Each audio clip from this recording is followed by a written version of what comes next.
Shalom.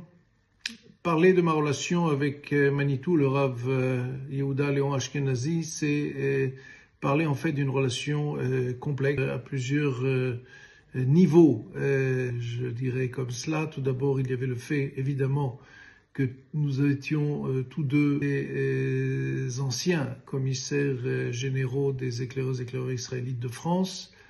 Lui, bien sûr, juste après la guerre et moi dans les années 80. Et donc, cela renforçait notre lien parce qu'il y avait ce langage commun.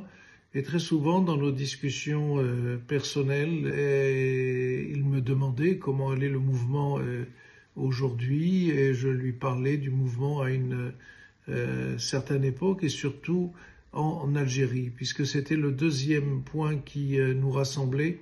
Il faisait partie de ce judaïsme algérien, ce judaïsme qui était lui aussi des fois paraissant comme étant assez curieux, puisque d'une part il y avait tous les grands rabbins que nous connaissions et en particulier le père de Manitou, Zichrono Livracha, qui a été le dernier grand rabbin d'Algérie et le seul d'ailleurs grand rabbin sfarad nommé par la France juste avant l'indépendance de l'Algérie.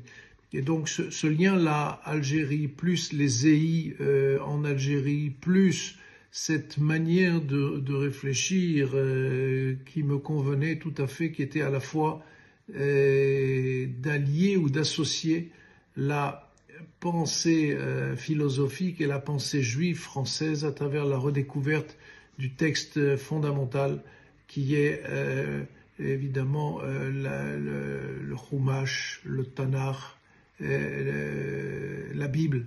Et participer à ces cours, c'était toujours un moment intense.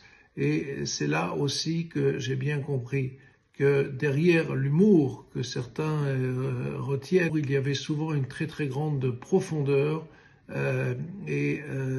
ce qui lui permettait de faire passer des messages.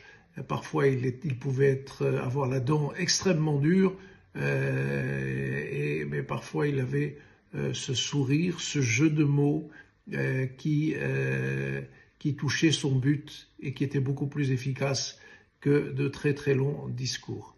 Voilà, donc j'ai eu la chance de connaître le maître qui était Manitou, le chef Ehi qui était Manitou, le juif d'Algérie qui était Manitou, et ce cocktail a renforcé notre relation.